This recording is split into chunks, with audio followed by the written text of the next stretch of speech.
There's a kind of loneliness nobody prepares you for. Not the dramatic kind, not the kind that comes with breakups, tears, or slammed doors. No, this one is quiet. It sits beside you on the couch.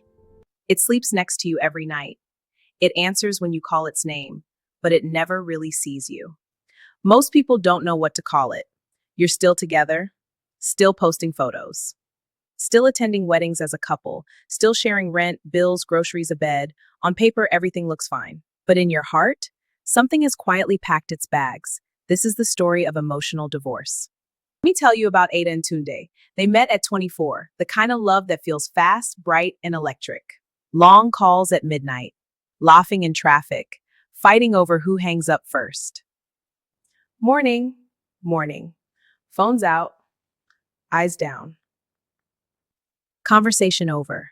No fight, no drama, just emptiness. Emotional divorce never begins with shouting. It begins with less talking. At first, the changes are microscopic. You stop telling them the small stories, the annoying coworker, the funny thing you saw online, the random thought you had in traffic, because somehow it feels pointless. Not because they're mean, not because they don't love you, but because their response feels far away. Okay, that's nice. And slowly your brain learns a dangerous lesson. This person is no longer my safe place. And once your brain learns that, it starts looking for safety elsewhere. Friends, work, social media, silence. That's the first crack in the glass. Nobody talks about this part, the intimacy fade, not just physical intimacy. Emotional intimacy wearing a disguise. Goodnight kisses become habits, hugs become greetings. Holding hands becomes optional. You're not rejecting each other. You're just not reaching anymore. Like two people sitting in a boat that slowly stopped rowing. No storm, no explosion, just drifting. It comes from tiny neglects repeated thousands of times. Missed conversations, unsaid apologies. Unnoticed sadness. Life gets busy, stress gets loud, responsibilities get heavy. And love quietly gets pushed to the bottom of the to-do list. Not intentionally, just gradually. Until one day you realize you don't know what your partner is worried about anymore. You don't know what excites them. You don't know what keeps them awake at night. And the scariest part? They don't know those things about you either. Two biographies. Same house, different worlds. For Ada, it happened on a random Tuesday. She got big news at work. A promotion, something she dreamed of for years. She sat in the car outside the house. Excited, nervous, shaking. I don't even know how to tell him this anymore. She was excited and even nervous, shaking from the good news, and then the thought hit her. I don't even know how to tell him this anymore. That realization felt heavier than heartbreak. Because heartbreak comes with clarity. This came with confusion. How do you feel lonely inside your own relationship? How do you feel lonely inside your own relationship? Breakups are loud. They demand attention. They force healing. Emotional divorce is quiet, invisible, easy to ignore. You keep going, keep functioning, keep smiling in public.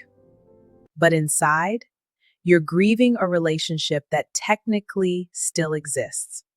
It's like mourning a person who's still alive, and that kind of grief is complicated.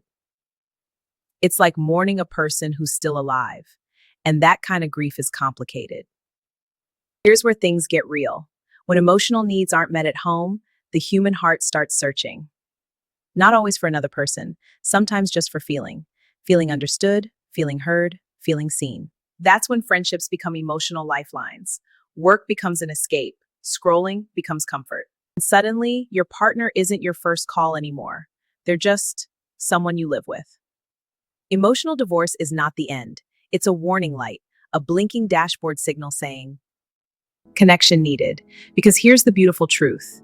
The same way emotional distance grows slowly, but here's the hope. Emotional closeness can return slowly. Relationships don't die overnight, and they don't heal overnight either. They heal through tiny moments, small questions, honest conversation, choosing curiosity over assumptions. Reconnection doesn't start with grand gestures. It starts with uncomfortable honesty. I miss us. I feel far from you. I don't want to feel like roommates. Simple words, terrifying words, powerful words, because vulnerability reopens doors silence locked. The truth nobody tells you. Love is not sustained by feelings alone. Feelings are weather. Connection is climate. Weather changes daily. Climate is built intentionally. Relationships that last aren't the ones that never drift. They're the ones that learn how to find their way back. Again and again and again.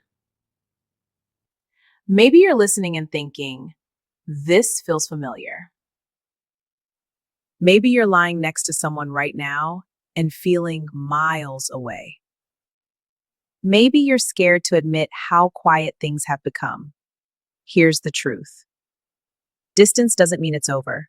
Silence doesn't mean love is gone. Drifting doesn't mean you can't row again. Sometimes relationships don't need fireworks. They need conversations.